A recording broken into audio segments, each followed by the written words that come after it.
হাওড়ার অঙ্কুরহাটিতে দুর্ঘটনার কবলে নওশাদ সিদ্দিকী। পুলিশ সূত্রে জানা যায়, রাত 10:30 নাগাদ কলকাতার দিক থেকে আসা নওশাদ সিদ্দিকীর গাড়িটি ডোমজুরের দিকে যাচ্ছিল। হঠাৎ অঙ্কুরহাটি চেকপোস্টের কাছে বাঁক নেবার সময় একটি লরির সাথে পাশাপাশি ধাক্কা লাগে।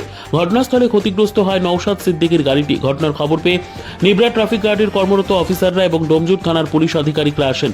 এছাড়াও আশপাশের মানুষজনও ছুটে আসেন। ঘাতক গাড়িটি এবং গাড়ির চালককে আটক করেছে পুলিশ। যদিও এই ঘটনায় হতাহতের কোনো খবর নেই, পুরো বিষয়টি খতিয়ে দেখা হচ্ছে।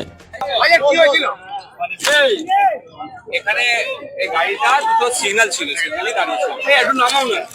যে গাড়িটা চালাচ্ছিল লরি, আর জানি না ও কোনো নেশা করে আছে কি বলতে পারবো না। আমি যদি আর ওকে ডেকে মুখ চেক করি, আপনি কি একটা দুটোকে চাটানি দেবে, আমি তো সেটা করতে দেবো না। ও তো গাড়ি রেখে ভয়ে পালাচ্ছিল, ওকে ধরেও ফেলেছিল, ধরেছিল। আমি বলেছি কেউ গায়ে হাত দেবে না, ড্রাইভারের কেউ গায়ে হাত তো দেয়নি। ও হচ্ছে বাঁদিকে গাড়ির টার্ন নিচ্ছে, বাঁদিকে কি আছে না আছে দেখবে না। আমার তো 4 চাকা ছিল, এখানে যে 2 চাকা থাকতো এতক্ষণ স্পট ডেট হয়ে যেত মানুষ। তো এবার হচ্ছে কোনো গাড়ি অ্যাক্সিডেন্ট করেছে, আর গাড়ি তো টায়ার উড়িয়ে দিয়েছে। মানে যদি ওটা রানিং এ হতো মারা যেত, যে একটা রানিং এ এসেছে ভাই, ও বাঁদিকে দেখেনি তো বাঁদিক দেখা উচিত অবশ্য। ডান দিক বাঁদিক দেখিয়ে গাড়ি চালানো দরকার। বড় গাড়ির পেছনে দেখা সম্ভব না, আমাদের ছোট গাড়ি আমরা গ্লাস দিয়ে পেছনে দেখি। আপনি কি বাড়ি ফিরছিলেন? অবশ্যই বাড়ি ফিরছিলেন। এটা কি কটার সময় হয়? এই তো 10-15 মিনিট আগে কথা। আপনার চাকাটা ফাটা দেখলাম পুরো টোটাল গাড়িটার উপরে ওর গাড়ি তুলে দিয়েছে, মানে একই সাইডটাতে ও লরি ছিল লরিটা। হ্যাঁ, কেন এরকম হলো কেন হঠাৎ? এবার তো ওকে জিজ্ঞাসা করতে হবে। এটা কি মনে হচ্ছে দাদা, এদিকে নিচক দুর্ঘটনা না পেছনে কিছু? পেছনে কোনো আমি ওটা বলতে পারবো না দাদা। আমি অসত্য পথ অবলম্বনের পক্ষে কোনোদিন নয়। ওর উচিত ছিল গাড়িটা যখন দাঁড়িয়ে আছে বাঁদিকে নিয়ে টান নেবে, ওর উচিত ছিল বাঁদিকে একটু দেখা, বাঁদিকে দেখে একটু গাড়িটা চালানো। কিন্তু দুর্ভাগ্যের বিষয়, ও অত বড় গাড়ি চালাচ্ছে, বাঁদিকেও দেখেন।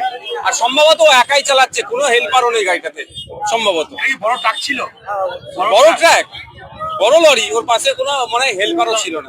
ফলে বাঁদিক দেখতে পাচ্ছেন, কিন্তু উচিত তোর বাঁদিক ডান দিক বাঁদিক দেখে চালানো। ডান দিক তো নিজে দেখে নেবে, বাঁদিকটা থেকে কে দেখবে? আমার জায়গায় যদি একটা বাইক থাকতো 4 চাকার জায়গায়, এতক্ষণ স্পট ডেট হয়ে যেত। কারণ ওর হুঁশ নাই, যখন উঠছে হরেন দেওয়া হচ্ছে, চিৎকার করা হচ্ছে, ওর কোনো ট্রাফিক পুলিশের কি ভূমিকা ছিল? তো আমি পুলিশকে এটা দোষ কিভাবে দেবো? সিগন্যালে তো এটা হচ্ছে। ঠিক আছে, তবে একটা কথা আমি বলবো, এখানে প্রায় দুর্ঘটনা ঘটে, প্রায় মারা যায় মানুষ, বাইক থেকে শুরু করে সবাই। এত জায়গায় আন্ডারপাস হয়েছে, এখানে একটা আন্ডারপাসের দরকার। ড্রাইভার কি মদ্যপ ছিল? আমি তাকে দেখে জিজ্ঞাসা করিনি। ডোমজুর থানার আইসি স্যারের সাথে কথা হবে মাত্র। আমি বললাম অন্তত ওকে আগে চেক করুন, ও আপনার মদ্যপান করে আছে নাকি। যদি মদ্যপান করে চালাই, যে থানা দিয়ে যায় সেটা দেবে না। আর কি বলবো? বলছি আমি কি ওর কাছ থেকে আমি ক্ষতিপূরণ চাইবো? গরিব মানুষও কিভাবে দেবে?